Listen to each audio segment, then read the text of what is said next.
In the winter of 1854, deep in the mist-shrouded mountains of eastern Tennessee, a discovery was made that would forever haunt the Appalachian hills. Trappers searching for a lost calf stumbled upon a hidden cave on the Williams family homestead, and inside they found a scene beyond their darkest nightmares. Huddled in the flickering lamplight were dozens of children, gaunt and terrified, some chained by their ankles to stalagmite outcrops in the cold stone floor. These were the lost children that local folks had whispered about for years, thinking they had wandered off into the woods or been taken by wild animals. The children ranged in age, from toddlers to teenagers, many too weak to cry out. The rescuers could scarcely comprehend what they were seeing. Boys and girls in tattered homespun clothing, faces hollow from hunger, eyes wide with unspeakable trauma. For a moment, silence hung in the cave, broken only by the drip of water from the limestone ceiling and the ragged breathing of the imprisoned children. Then, as the lantern light fell on the newcomers, a low chorus of whimpers rose, a sound of hope and fear intertwined. It was a discovery that would reveal not a folktale or feral predator, but human evil lurking in a place where God and goodness were supposed to reign. What made this case so horrifying was not only the condition of the children, but the identity of those responsible. The captives were not bandits or mythical witches. They were the Williams family, a seemingly pious clan who had lived among the mountain community for nearly 2 decades. The local sheriff's report from January 1854, long hidden in a musty file in Knoxville, described an underground chamber so disturbing that hardened men wept upon entering. Deputies who helped carry the limp, frail bodies of those children up from the depths would later confide that they heard prayers and cries echoing in their nightmares for years to come. How could such atrocities have occurred in God-fearing Appalachia under the noses of neighbors and kin? How had Silas and Susanna Williams, known to their church as upright, Bible-loving folk, concealed a growing nightmare right beneath their feet? As investigators would learn, the Williams family's dark deeds had festered beneath a facade of faith and charity, hidden by the very isolation and trust that defined this close-knit mountain community. Before we continue with the harrowing story of the Williams family and the lost children of Appalachia, I want to ask you something important. This channel isn't for everyone, only for those brave souls willing to confront the darkest chapters of American history. If you've made it this far, you're not like most people. You understand that some truths, however horrifying, must be brought to light. So please hit that subscribe button and join our community of truth seekers. And tell me in the comments, where are you listening from? Are you familiar with any local legends of lost children or dark secrets in your own backyard? By sharing these stories, we ensure that the lessons of history, even its most chilling secrets, are never forgotten. Now, steel your nerves, and let's return to 1854, to a quiet Appalachian hollow, hiding unspeakable evil. The question that haunted investigators then, and continues to trouble historians now, is how such a grotesque crime could go undetected for so long in a place where everyone knew each other's business. The Appalachia of the 1850s was a land of deep hollows and close communities, a rugged frontier within a growing nation. Eastern Tennessee in 1854 remained largely rural and isolated, its landscape a patchwork of small farms, dense forests, and narrow winding paths connecting one valley to the next. This was a society suspended between old pioneer ways and encroaching modernity, still governed by the rhythms of crop and church. Most folks in these mountains lived as their grandparents had, tending to cornfields and hogs by day, gathering at one-room churches on Sunday, and sharing news at the country store when they made the rare trip into town. Education was sparse, law enforcement even sparer, often just a single sheriff or traveling circuit judge covering vast mountain counties. In such an environment, neighbors relied on trust and mutual aid, and a family's reputation was as good as a written contract. Outsiders were few, and the word of a God-fearing local carried weight. The community of Crooked Creek Hollow, a fictional name we'll use for this story setting, was typical of Appalachia's remote hamlets. Perhaps 40 families scratched out a living along the creek and the steep slopes above it. They built their homes of rough honeyed logs or simple clapboard, and many still cooked on hearths and made their own soap from wood ash and lard in big iron kettles. On weekdays, men labored in the fields or timbered the mountainsides for extra money, while women tended gardens and children. On Saturdays, a few might ride mules to the nearest market town to trade dried apples or homespun for coffee and salt. Life was hard but straightforward. Church gatherings and folk traditions provided rare diversions. The annual revival meeting under a brush arbor where itinerant preachers ignited souls with fiery sermons, or the autumn corn shucking and barn dance where fiddles sang and young folks courted under the watch of chaperones. These were God-fearing people, polite but plain-spoken, wary of sin and mindful of their neighbors. In Crooked Creek Hollow, everyone seemed to know everyone. So if you had asked any resident in early 1854 about Silas and Susanna Williams, they'd have told you the same thing. The Williams were good country people, devout, generous, and a bit peculiar, but harmless.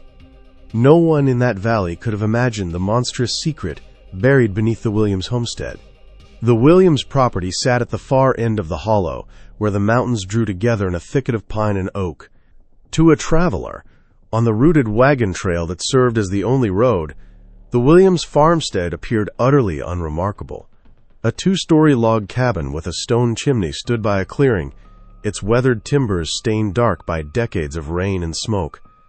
A small barn leaned nearby, and behind it a corn, crib and smokehouse completed the typical mountain farmyard.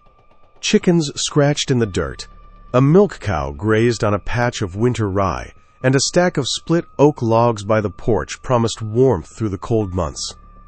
In summer, hollyhocks and sunflowers would bloom along the split-rail fence. There was nothing visibly strange about the place at all.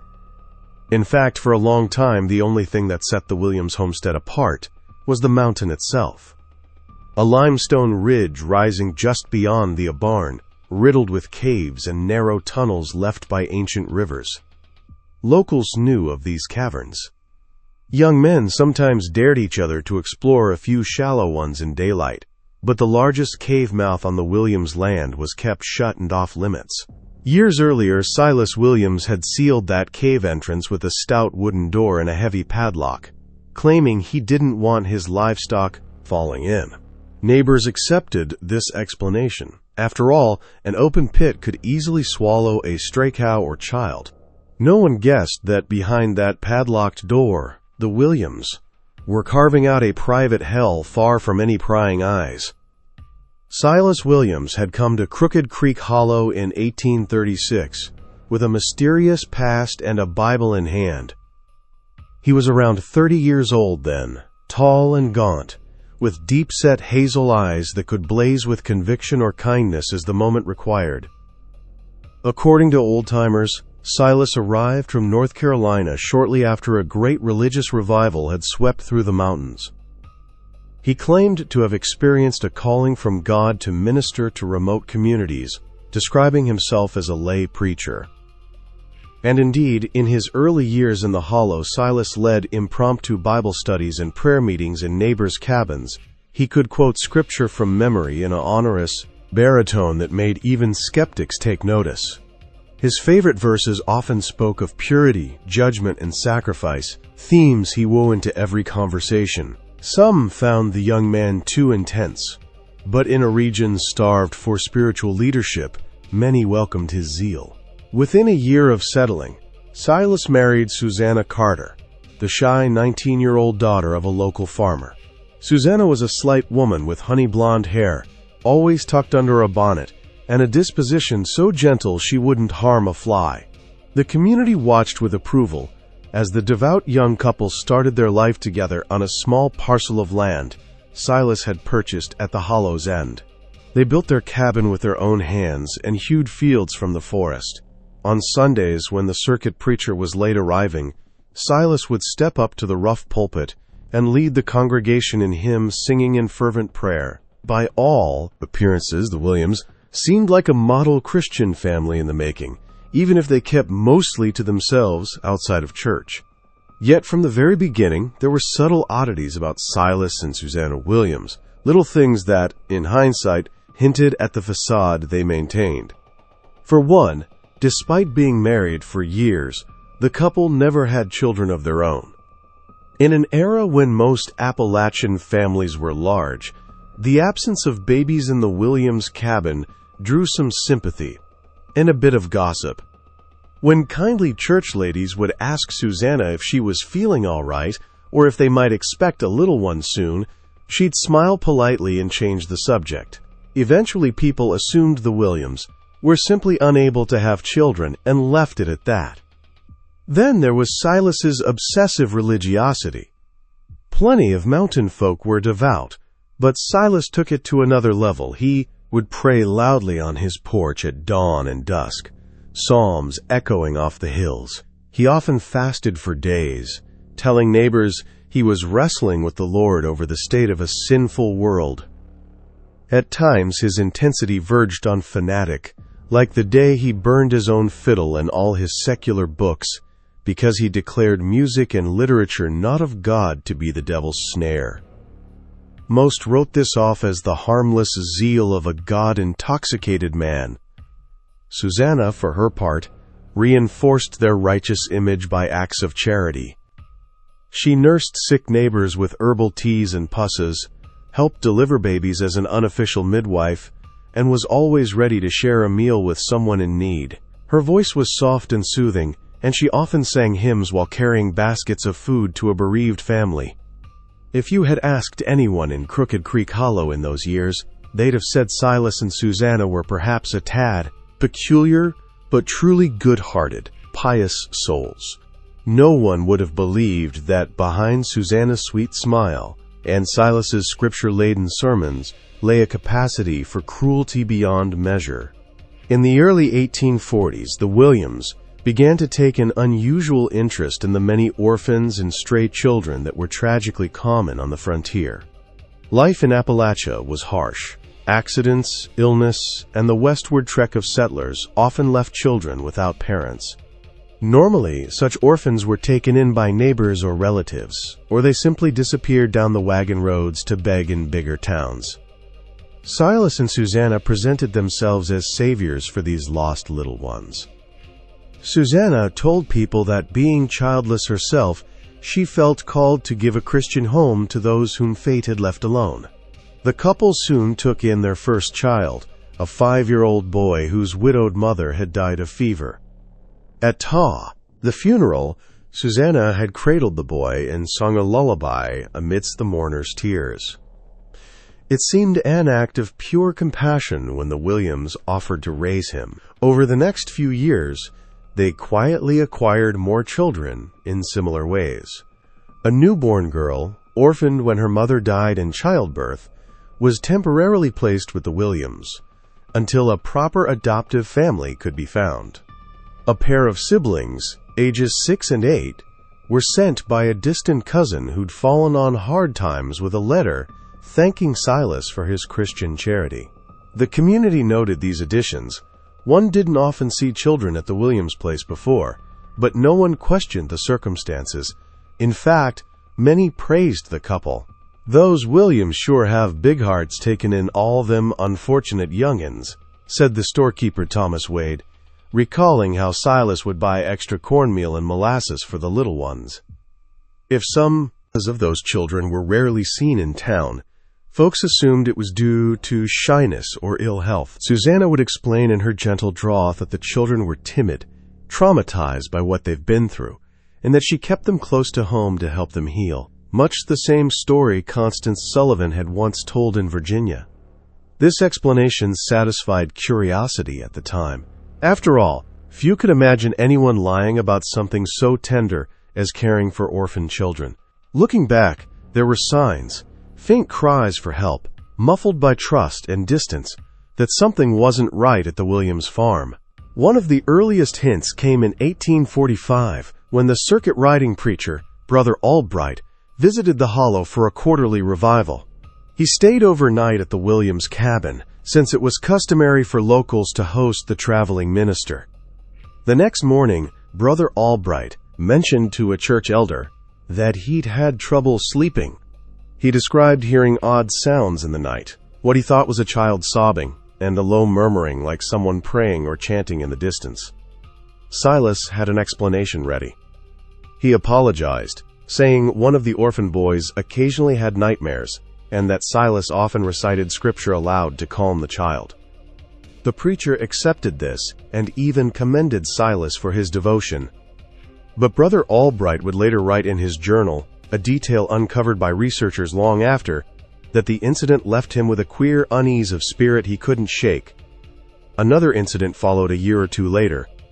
A widow from a neighboring valley, Mrs. Catherine O'Hara, passed through Crooked Creek Hollow, searching for her missing niece. The girl, 11-year-old Bridge, had run away from home after an argument, and rumor placed her somewhere in the area. Mrs. O'Hara called, stopping at the Williams farm, to ask if they'd seen a red-haired girl on the road. Susanna smiled kindly and said no, though she'd pray for the child's safe return. The widow noticed a small face peeking from an attic window, a flash of red hair before it vanished behind the curtain. She thought little of it, perhaps another orphan in the Williams' care. Tragically, Bridge was never found, and it was assumed she perished in the rough country or was taken by some lurking danger. Only years later did Mrs. O'Hara, upon hearing news of the Williams case, realize she may have come within yards of her missing niece that day and never known it. As the years went by, the Williams family's brood of adopted children quietly grew, even as children across the region kept disappearing. Between 1845 and 1853, at least 24 children went missing in the Appalachian counties, where Tennessee borders North Carolina and Kentucky. The cases were scattered and seemingly unrelated. A little boy who wandered off while helping his pa plow a field in one county. 2 sisters never returned from gathering herbs in the woods in another. An entire family of Swiss immigrants found dead at their mountain campsite, with their infant son gone from the swaddling. Each incident was attributed to common perils of frontier life: bear attacks, drowning in hidden sinkholes, kidnapping by bandits or native raiders. Though by the 1850 STHE Cherokee had been removed for nearly 2 decades, folks still spun tales of vengeful Indian spirits in the hills. In one particularly heartbreaking case, a farmer's wife in a valley north of Crooked Creek claimed a witch from an old folk tale had taken her daughter, Soap Sally, the old mountain legend of a hag who steals children to boil them into soap and candles. Such stories circulated in whispers around hearthfires, a way to explain the unexplainable. No one suspected a real flesh-and-blood culprit was systematically preying on their sons and daughters, and no one thought to connect those distant disappearances to the quiet couple at the end of Crooked Creek Hollow, who always seemed to have one more child around their hearth each year. Even the children in Silas and Susanna's care were kept ignorant of one another at first, isolated in separate parts of the property, or hidden away in that cavern under lock and key. If a local child visited the farm, the Williams ensured that only 1 or 2 of the orphans might be seen at a time, never the full number they held captive.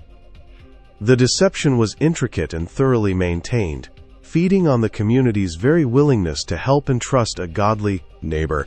It wasn't until late 1853 that true suspicion began to stir in Crooked Creek Hollow, sparked by a string of unsettling events that even the most trusting souls could not ignore.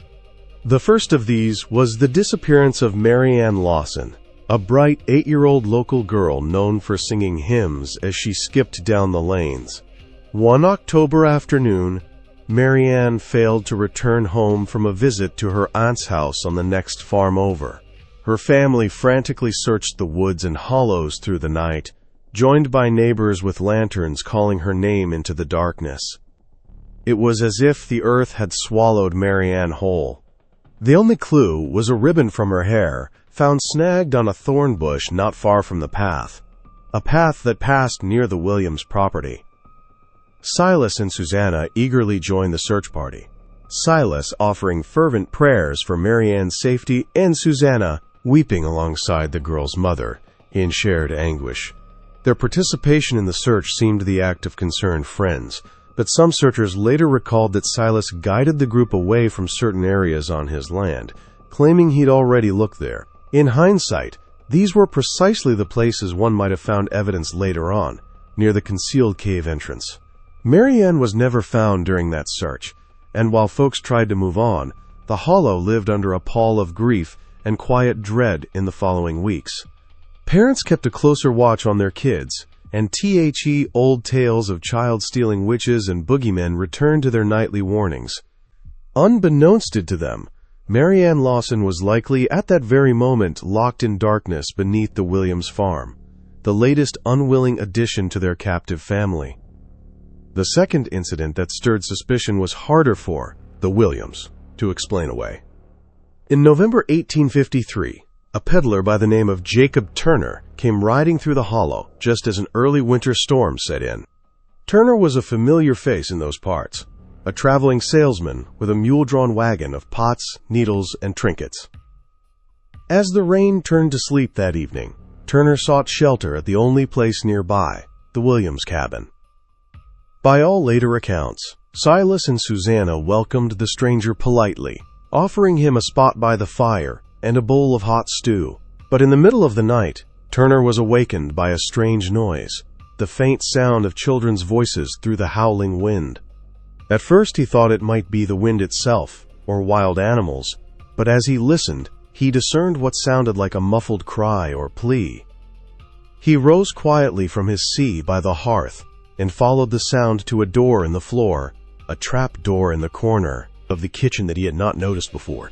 It was locked tight. Turner later described that at the very moment he knelt to inspect it, Silas appeared out of the darkness like an apparition, lantern in hand. With a calm but cold stare, Silas explained the noise. "Sayat," he said. "They get under the house at night." The peddler knew that coyotes weren't common in these parts, but he didn't question his host further. Silas's sudden presence had unnerved him. The next morning, Turner left at first light, unsettled by what he'd experienced. He confided in a friend in the next town about it, but being an outsider, his tale was met with shrugs. Who could imagine upright Silas Williams hiding children under his kitchen floor? Turner moved on, but his uneasy feeling lingered. It would only make sense to him months later when news of the Williams horror broke. The final straw, the third and decisive incident, came just after the new year in 1854. A young trapper named Ezekiel Zeke Miller was out in the woods on a frigid January afternoon, checking his fox traps near the Williams property. As dusk fell and snow began to drift down, Zeke heard something that made him stop in his tracks, the unmistakable sound of children screaming. It echoed faintly through the bare trees, carried from somewhere up ahead, toward the limestone ridge behind the Williams farm. These were not the playful yells of children at play, but screams of terror and pain that raised the hairs on the back of his neck. Zeke crept closer, staying low behind the scrub pines.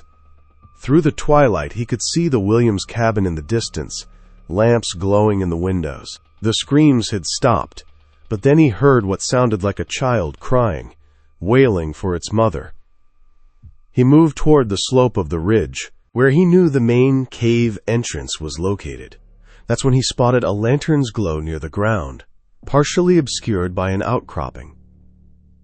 Zeke quietly approached within a stone's throw and witnessed a scene out of a nightmare. Silas Williams was standing at the open mouth of the cave, lantern in one hand, a blood-stained leather strap in the other. He was shouting angrily into the darkness below in a voice that echoed off the rocks. Though Zeke couldn't catch all the words, he heard snatches of an enraged tirade, devil's spawn, punishment, Lord's work, followed by whimpers and sobs from unseen children in the cave. Suzanne appeared briefly, carrying what looked like a bucket of water before disappearing inside the cavern. Zeke realized with horror that the Williams had children trapped in that cave and were hurting them. He suppressed the urge to confront them right then, knowing he was outnumbered and unarmed, save a small knife, Heart pounding, Zeke slipped away as quietly as he could, and then ran through the snow and darkness until he reached the nearest neighbor's house. By the time he burst in, breathless and frostbitten, he could barely speak, but his wild eyes and broken account of Children Williams' cave were enough to spur immediate action. Within hours, a dozen men gathered at the general store, huddled against the blizzard to plan a response. Finally, after years of missed clues, the veil of the Williams family's deception was about to be torn away. When word reached Sheriff Elijah Thompson the next morning, he reacted with a mix of skepticism and duty. Sheriff Thompson was a veteran lawman, a grizzled bear of a man who had kept the peace in those mountains for 15 years. He had heard plenty of tall tales and hill superstitions in his time. At first, Zeke, Miller's frantic report of children held prisoner in a cave by one of their own neighbors, sounded like another backwoods fever dream. Thompson initially wondered if young Zeke had stumbled on a moonshiner's den or some rabid animals, but the earnest terror in Zeke's eyes and the corroborating details from the peddler's earlier account, which had finally been relayed to him, convinced the sheriff that at the very least he needed to investigate. The law required him to follow up on reports of potential child abuse or kidnapping, no matter how far-fetched. With mounting concern, Sheriff Thompson assembled a small posse, his newly appointed deputy James Hooper, and 3 volunteer militiamen from town. They armed themselves with muskets and revolvers, uncertain what they might confront, but determined to find the truth. On the icy morning of January 18, 1854, this group rode out toward Crooked Creek Hollow. A light snow clung to the laurel branches as they entered the Williams property at dawn. The farm was quiet. Smoke curled from the cabin's chimney, and the only sound was the crunch of hooves in fresh snow. Sheriff Thompson, hoping to avoid alerting the suspects, left the horses at the tree and approached the cabin on foot with his men, spreading out to cover the exits. Thompson knocked firmly on the door, calling out, "Silas, it's Sheriff Thompson. I need to speak with you." Silas Williams opened the door moments later, lantern in hand, with Susanna peering anxiously over his shoulder. To the sheriff's surprise, Silas appeared calm and even cordial in greeting them, though his eyes flickered with what Thompson would later describe as a look of quiet dread. Inviting the officers out of the cold, Silas offered them coffee, which they declined. In the close quarters of the cabin's main room, the air was thick with the smell of wood smoke and something acrid, perhaps the lingering odor of illness or unwashed bodies.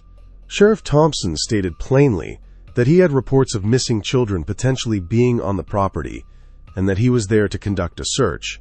At this, Susanna gasped and pressed a handkerchief to her mouth as if mortally offended. Silas furrowed his brow in an expression of hurt innocence. He insisted that the only children present were the few orphans they were caring for, all of whom were currently down with a fever in a back bedroom and mustn't be disturbed. He even produced letters he claimed to have from distant relatives arranging to take the children in come spring, a detail meant to reassure the lawmen of his good intentions.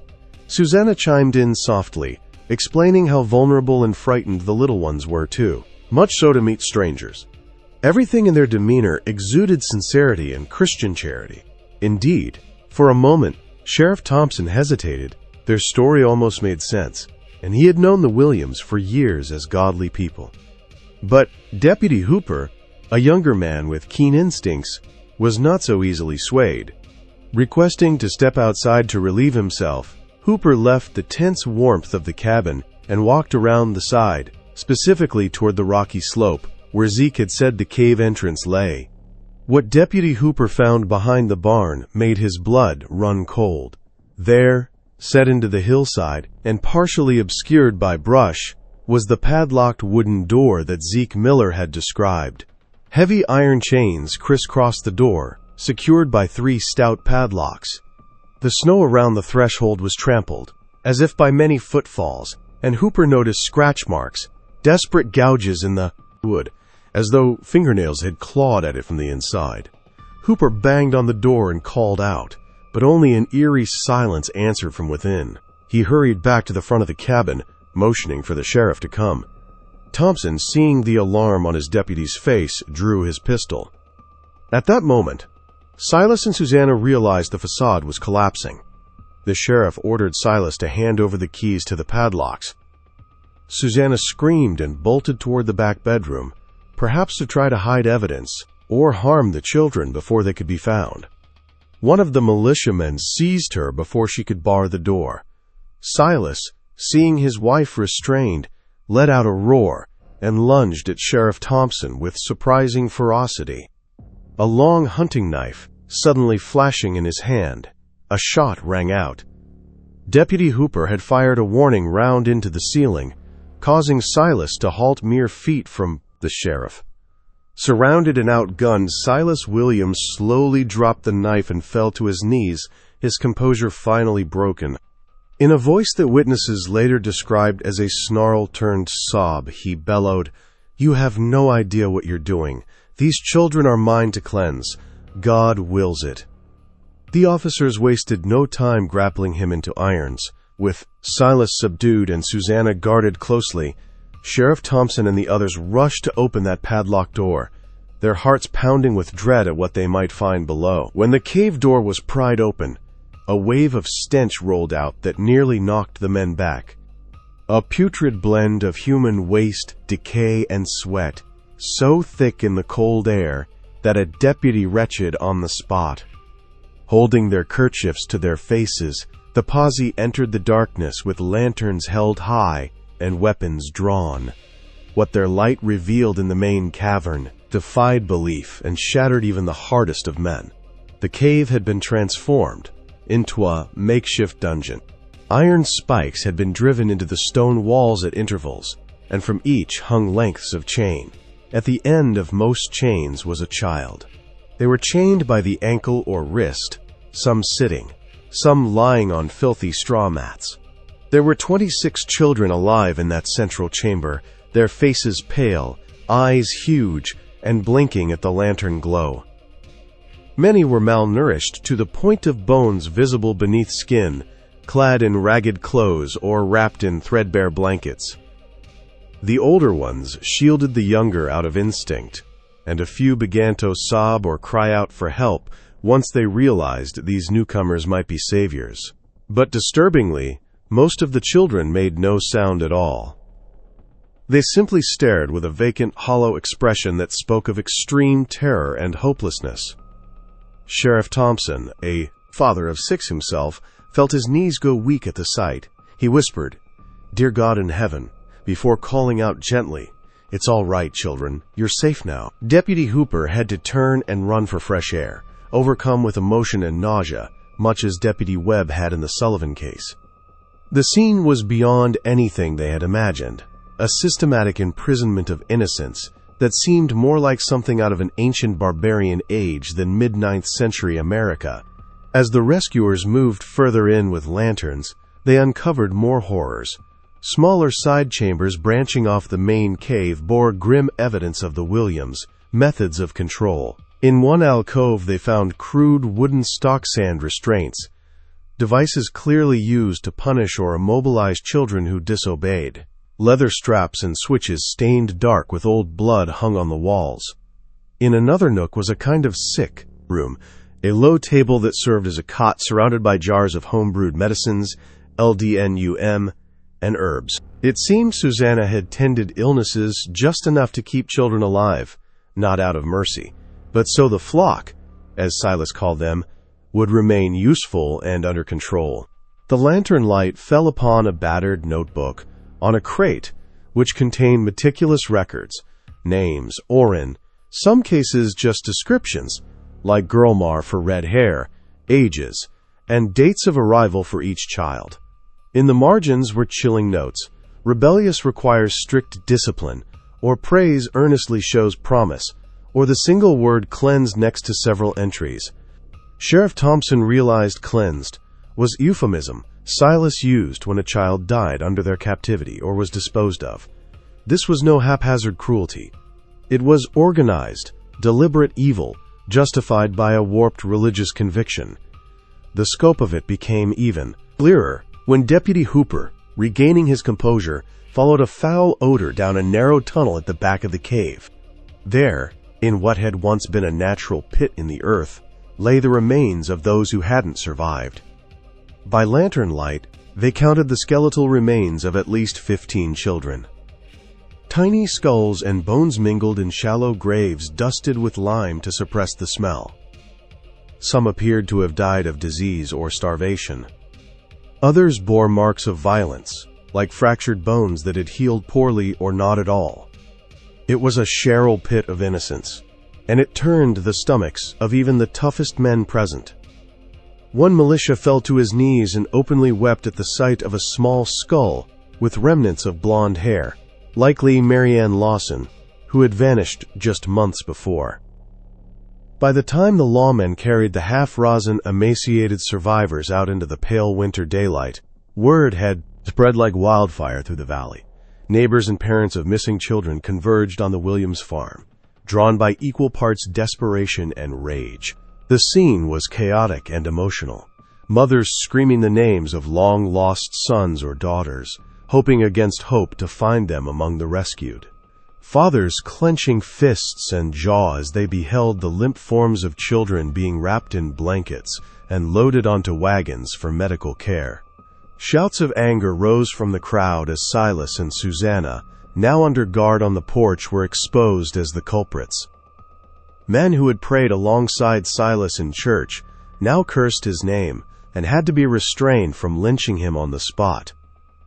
Sheriff Thompson, torn between fury and duty, tightened the cuffs on Silas and warned the mob, "Justice will be served, but by the law, not by your rope."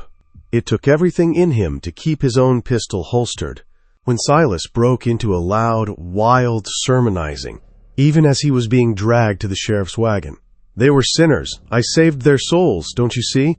The Lord chose me to cleanse the lost children," he ranted, eyes gleaming with a manic light. Susanna, face stray with tears, alternated between pleading, "We meant no harm," and singing a shaky lullaby under her breath, seemingly disconnected from reality. The community's reaction in that moment swung from disbelief to white-hot wrath as the ugly truth sank in. These were not saints, but monsters in their midst, who had betrayed the very faith and trust they pretended to uphold. In the days and weeks that followed, shock and guilt permeated the community of Crooked Creek Hollow. Many residents simply couldn't reconcile the caring couple they thought they knew with the depravity uncovered in that cave. At first, a few refused to believe it, insisting there must be some mistake, or that Silas had perhaps gone insane. But as the rescued children began to recover their voices, the full narrative of abuse and terror came out, sweeping aside any denial. Through halting sobs and trembling, the children described how they were lured or taken. Some had indeed been orphans offered a home by the Williams, only to be locked away once in their clutches. Others were snatched outright. One 7-year-old boy recounted how Silas appeared out of nowhere on a woodland path and grabbed him, muttering that his parents didn't deserve him. An older girl revealed that she had been with her family traveling westward when the Williams poisoned her parents' food one night. She awoke to her mother's lifeless body and Silas carrying her into the darkness. These testimonies confirmed that Silas and Susanna were not just opportunistic. They were predators who actively created or exploited disasters to acquire children. Even more disturbing was the insight into their twisted daily regime for their captives. Each morning, Silas would descend into the cave to preach what he called devotionals. He forced the children to memorize Bible verses under threat of the lash, emphasizing obedience with passages like "Spare the rod" and "Spoil the child." He addressed them as lost lambs, and himself as the shepherd responsible for purifying them. Susanna, whom the children called Mama Sue, alternated between moments of doing kindness, rocking a crying child, tending a fever, and episodes of cold cruelty, such as withholding food as punishment. Over time, many children became terrified automatons, too afraid to do anything but submit. Investigators later marveled at the psychological control the Williams exerted. They had convinced some of the older ones that the outside world was full of devils and that only by suffering in that cave could they be saved. It was a perverse inversion of religion, using the community's own values of faith and family as weapons to break these young spirits. The legal fallout from the Williams case was swift and unprecedented for the region. Silas and Susanna Williams, along with Silas's younger brother Abel, who was implicated as an occasional accomplice in capturing children, were charged with a litany of crimes: kidnapping, false imprisonment, assault, and multiple counts of murder. Their trial was moved to the larger town of Knoxville, as local passions ran so high that a fair proceeding in their home county was impossible. When the trial commenced in April 1854, it became a sensation. Newspapers from as far away as New York sent correspondents to cover the Appalachian child atrocities, and the Williams name became synonymous with a kind of gothic evil in the public imagination. In the courtroom, survivors testified to their nightmare, bringing jurors to tears with their simple accounts of longing for mothers and seeing friends die in chains. A particularly poignant moment came when 14-year-old Hannah Green took the stand. Thin and pale, with a visible scar across her cheek, Hannah was one of the longest-held captives, taken from her family's farm 5 years earlier. In a trembling voice, she recounted how Silas would tell them their parents didn't want them anymore, that only he and Susanna loved them enough to save them. She described the night Mary Ann Lawson arrived, how the little girl was so hopeful at first. She thought they truly were nice folks helping her, only to end up chained next to Hannah, praying to see her mama again until her voice gave out.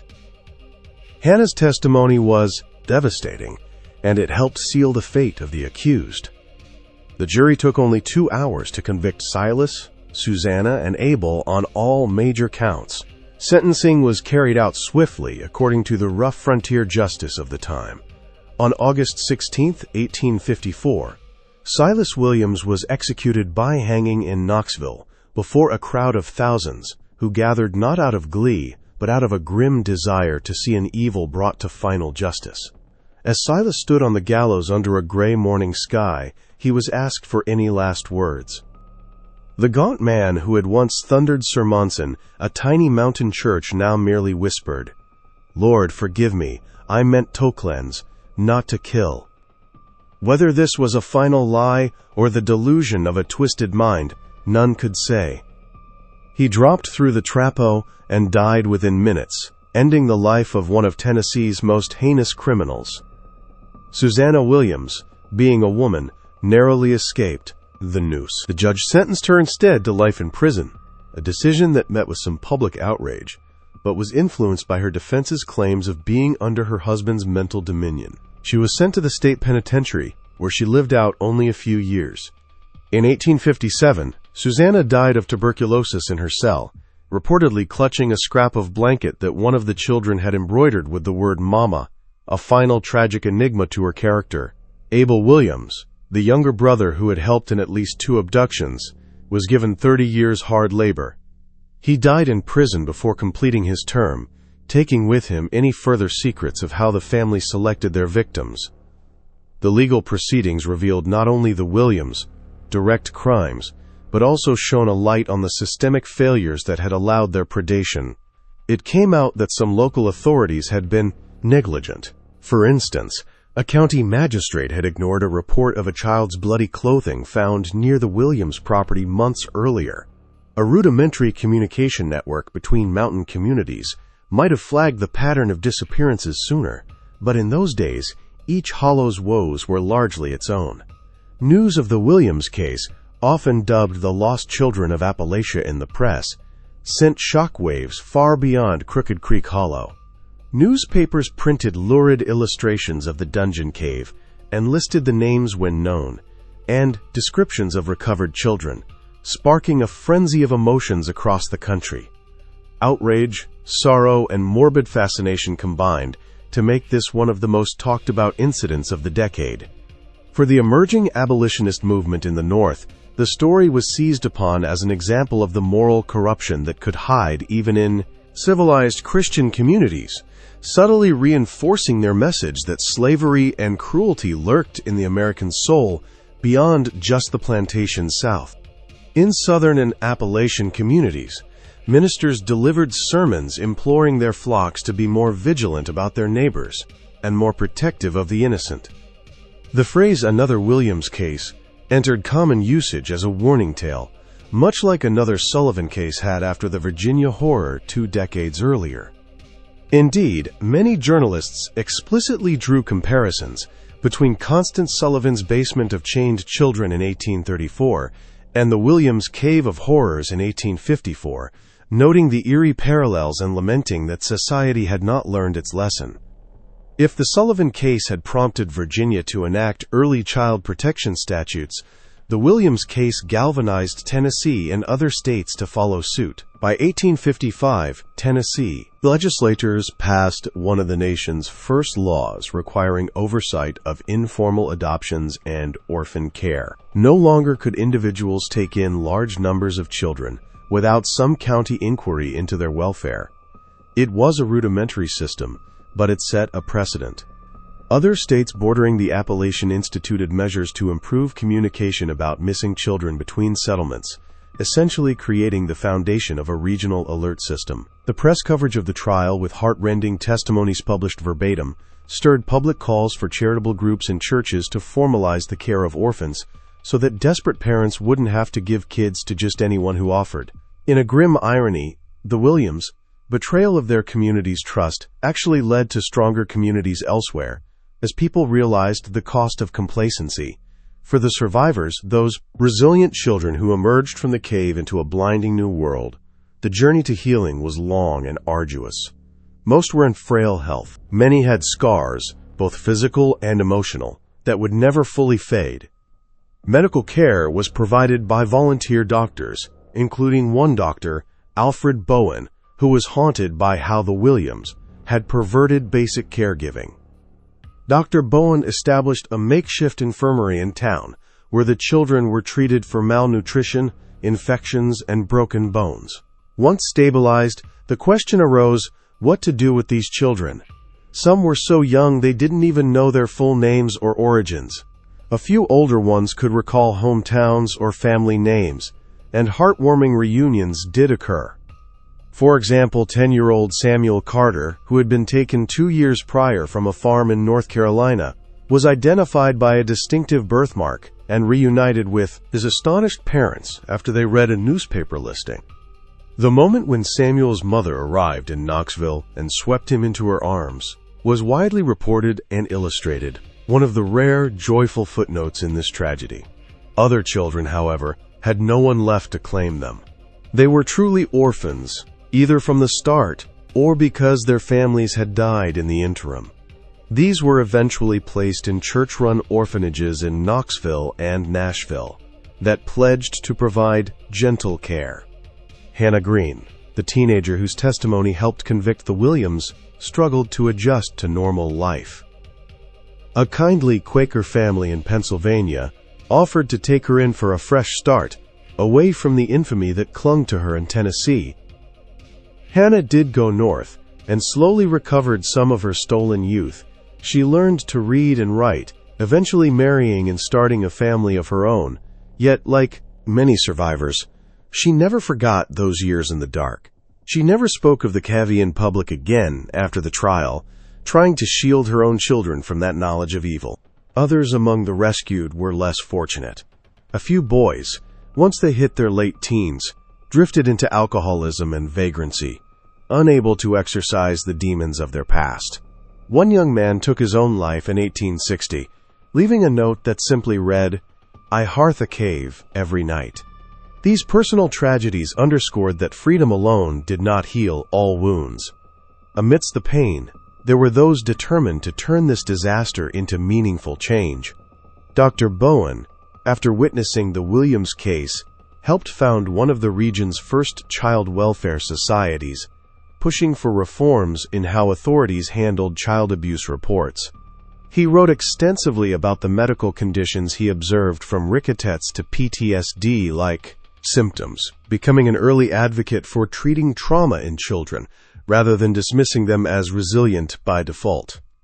Lawman Elijah Thompson, who had been the sheriff, was deeply changed by what he saw in that cave.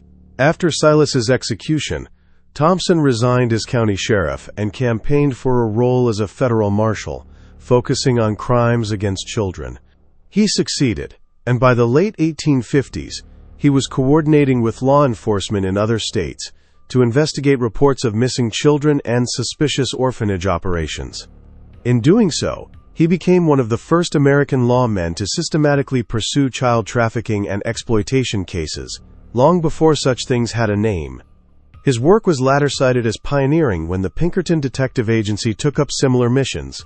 And then there were the ordinary people of Crooked Creek Hollow, the neighbors who had failed to see, the pastor who had failed to question, the storekeeper who had sold the Williams unusual bulk supplies without a second thought. In the aftermath, these people engaged in painful self-reflection. How, they asked, could we let this happen here? The Hollow's pastor, Reverend Josiah Beecher, delivered a sermon the Sunday after the discovery in which he tearfully apologized for his blindness. "I was a shepherd who let the wolf into the fold," he lamented before a congregation that included grieving parents and shaken friends. This collective soul-searching led to a noticeable cultural shift. Mountain communities began to emphasize the idea that protecting the innocent was everyone's responsibility. No longer would mind your own business be the rule if a child's well-being seemed in peril. In small but significant ways, neighbors became more willing to knock on a door if they heard a cry, or to question a stranger traveling alone with a child who seemed distressed. The legacy of the Williams family's crimes, much like the Sullivan case before it, left an indelible mark on American memory. In the immediate area, the Williams homestead could not escape its terrible reputation. The authorities, after concluding their investigation, razed the cabin and buildings to the ground. The cave itself, that place of unimaginable suffering, was sealed. Workers blasted the entrance with black powder, collapsing the first chamber so that no one would ever again enter that cursed hole. For years afterward, locals avoided the site. Some said on quiet nights you could still hear a faint sound of crying on the wind near the blocked cave, a ghostly echo of the past. Out of respect, a simple stone memorial was eventually erected in a small glen nearby. Engraved on it were the words in memory of the Blosh. "Lost children, 1854. We did not see, but we will remember." It stands there to this day, overgrown by ivy and mountain laurel, a somber reminder of the innocent lives stolen in the community that must live with having missed the warnings. The Williams case entered folklore much as the crimes themselves had been hidden by folklore initially. Parents would invoke the story not as a legend, but as truth, a caution to watch over their kids, and a warning to children that monsters are real, and they often wear a friendly face. In Appalachian oral tradition, the term Williams Hollow became synonymous with a place that looks peaceful but harbors darkness. Historians and criminologists have studied the Williams case in the decades since, parsing how a combination of factors, extreme religious zealotry, isolation, and community trust, enabled such evil to flourish unnoticed. Some have postulated that Silas Williams suffered from a form of delusional psychosis, warping his intense faith into a justification for sadism. Others point to Susanna's dual role as caregiver and abuser as evidence of cycles of trauma, perhaps in her own upbringing. But ultimately most agree that these intellectual exercises cannot fully explain or excuse what happened.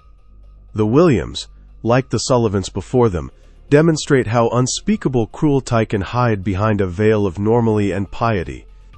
The case reinforced an unsettling lesson that even in the most ostensibly God-fearing communities, one must remain vigilant.